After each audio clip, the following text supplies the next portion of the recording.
Hi everyone, Stepan here. Today I'm going to show you my round 7 game from Versar. I was paired against an opponent rated about 1800, but with some strong wins in this tournament, and when I was trying to look up some of his games, he had more strong wins before. So I would say he's definitely stronger than 1800. And the worst thing was I had no idea what he does against the Caro-Kann. And also, it was a double round day, so I had a game in the morning, which luckily only lasted 20 or so moves, which you could have seen in the previous video. So maybe it's a good thing that there were no games against the Caro-Kann, because I got to rest before the game. I'll show you what happened. It was interesting. So he played e4, I played the Caro-Kann, and he played the fantasy. Now, always in the previous games where I faced the fantasy, I played e6, and this was my go-to move, and I usually got bad positions. So I decided to switch things up, and I was actually working on queen b6 a lot. For the past 6 months, I've been looking at queen b6 every now and then, and nobody ever played the fantasy, so I didn't get to play it, but I felt pretty confident going into this. Okay, he played knight c3, and I went for the main line, d takes e4. And now, of course, there are two moves. There is f takes and there is knight takes. If f takes, then black continues e5. And in my opinion, has a very pleasant position. There are two ways for white to play this. If d takes, then bishop e6, I think, is strategically much better for black and much easier to play. However, the move knight f3 is what he would have played, I'm sure. And now e takes d4, you can take with the knight or with the queen. Now, from what I could see in his games, he likes sharp positions, so I'm guessing he would have taken with the knight, although I'm not sure. However, here he didn't take with the f-pawn, which is the principled way to play, simply because you get a square for your knight, and by taking d takes e5, black is sort of justifying the fantasy variation, justifying f3. And when you take and they get to place their f1 in the center, then f3 was a useful move. He took with the knight, which is perfectly playable, but it doesn't get rid of this weakness, and more importantly, it doesn't give the knight a square. And I played the main move instantly, bishop f5, and very quickly, after about a minute or so, although I don't remember exactly, he played bishop d3. And I was confused, and I was afraid. And I spent 20 minutes looking at this position and trying to figure out what's wrong with queen takes d4.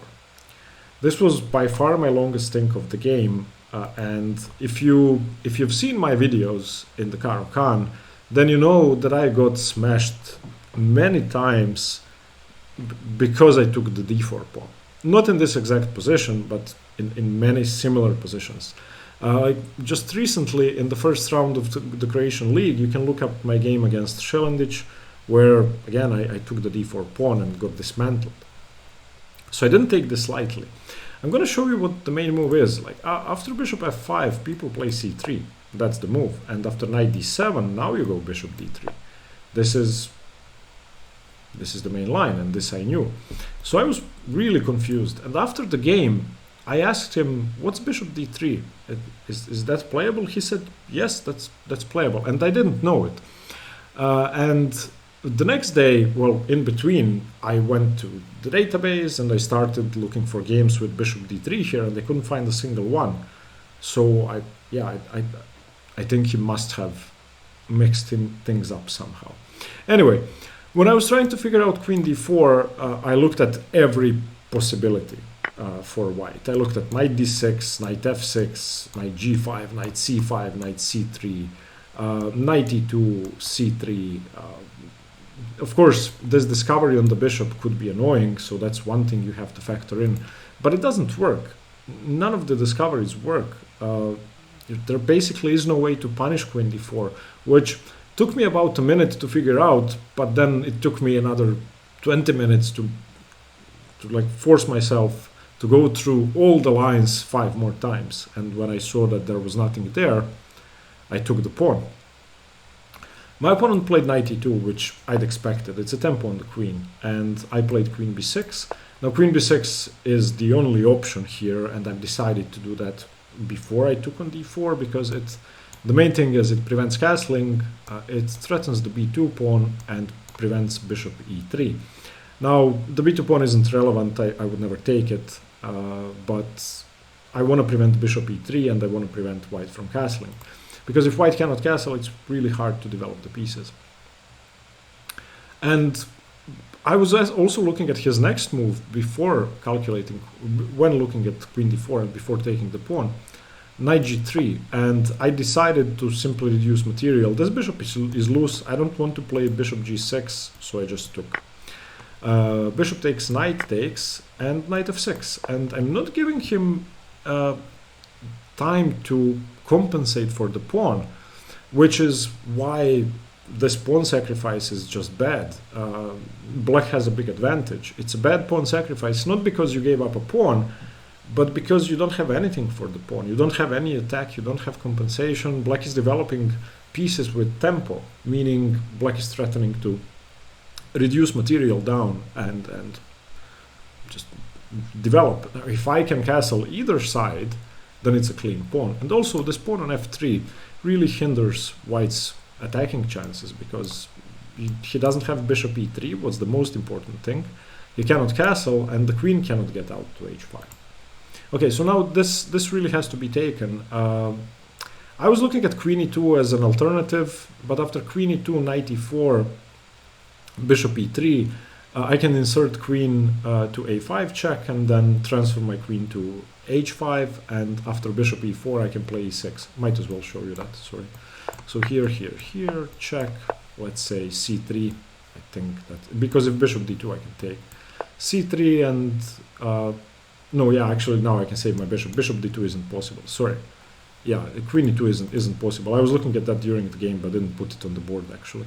I forgot that on bishop d2 I just did. So that doesn't work. So knight f6 he has to take. So he took. Of course, I took with the g-pawn because my plan is to prevent this bishop from developing. So what I would like to do is I would like to meet queen e2, bishop e3 with bishop c5. If I can trade off dark squared bishops, that means that white still cannot castle kingside because my queen is controlling the diagonal. So I just played e6. Sorry, he played queen e2 and I played e6. And my idea is bishop e3, bishop c5, which is what happened. Bishop e3, bishop c5, and at this point I was really confident. Of course, if castles either side, I win the bishop with check.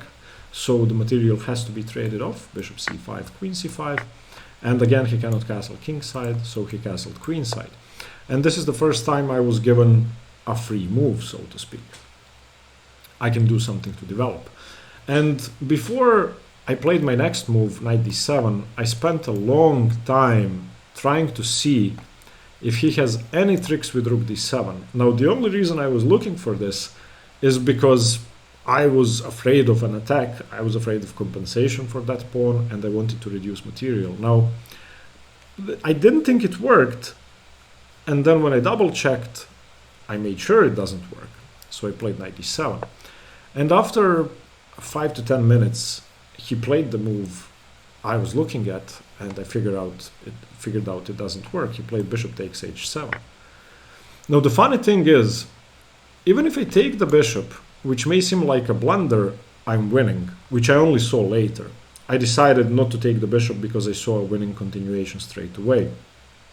The idea is, of course, if rook takes bishop, then rook takes knight, king takes knight, and queen d3 check.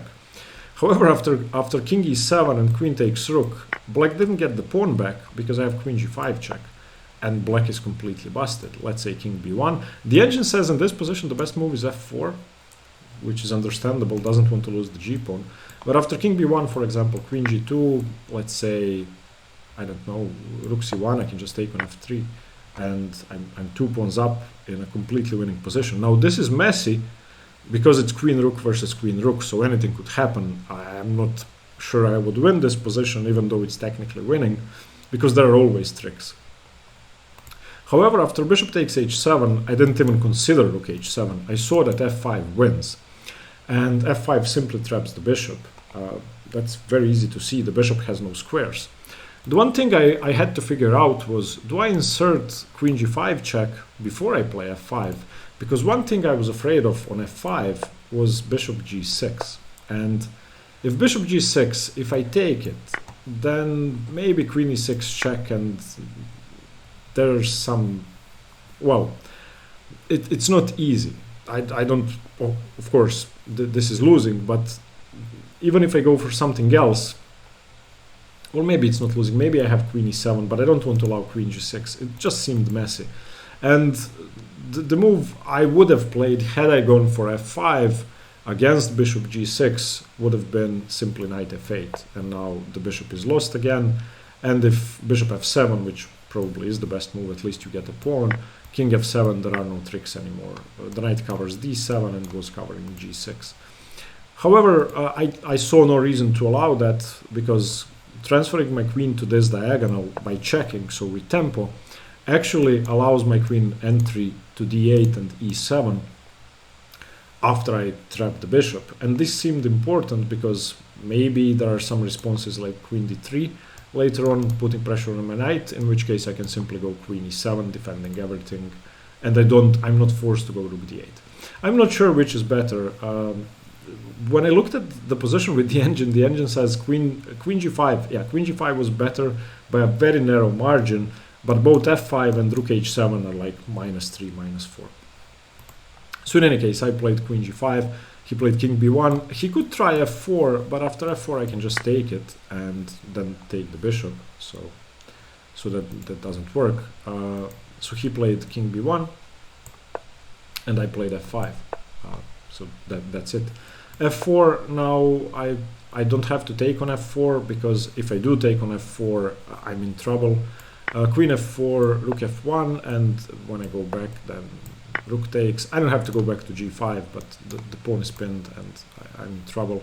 And if I go back to, let's say, h6, then bishop f5. And this, again, isn't easy to defend. There will be some sacrifices coming up. So on f4, I just played queen f6, and my opponent took on f5. And now my position is safe. There are no more tricks. It's just a piece up.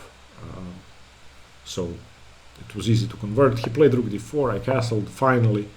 g4, I didn't want to take, or sorry, I cannot take the queen defense. But even if the queen wasn't defending, I wouldn't have taken. Queen f6, rook h to d1, and knight b6 forces a trade. I mean, this is very, very simple. We exchanged. He actually took the other rook, and then he played b3. Now b3 is probably the worst way to make Luft, because I have queen d4 and I'm on all the dark squares. So once I play knight d5, knight c3 is going to be devastating. So after queen d4, h4, knight d5, my opponent resigned. It's not even about material anymore. It's probably a very deadly attack. Not to mention that I can start picking up pawns, and these really are not going anywhere. So I think it's unfortunate that my opponent misplayed the opening. I think, of course, when you play the fantasy, that's a risky endeavor, and you have to know all the variations, because the fantasy is very sharp and there are many tricks for both sides. Queen b6 is now becoming the main line, and it's the best engine move. So if you play the fantasy, you need to know queen b6. And yeah, bishop d3 is just bad. I mean, it's giving up the d pawn is usually a good idea in openings like this. So I understand where he's coming from. But unfortunately, since there's a pawn on f3, you don't have knight f3, you don't have bishop e3. Usually bishop e3 is the tempo that punishes queen d4. So yeah, it was another 20 move win. So on the double round day, I was fortunate enough to have two. Well, this game wasn't easy. I had to calculate a lot. Even though it seems easy, like playing all of these moves, I spent a lot of time during this game, and especially on queen d4. And queen d4 was my biggest thing, but I was always afraid, and I spent a couple of minutes on every move. Nothing was played good. Okay, let me know what you think. I hope you liked the game, and stay tuned for more chess. Bye bye.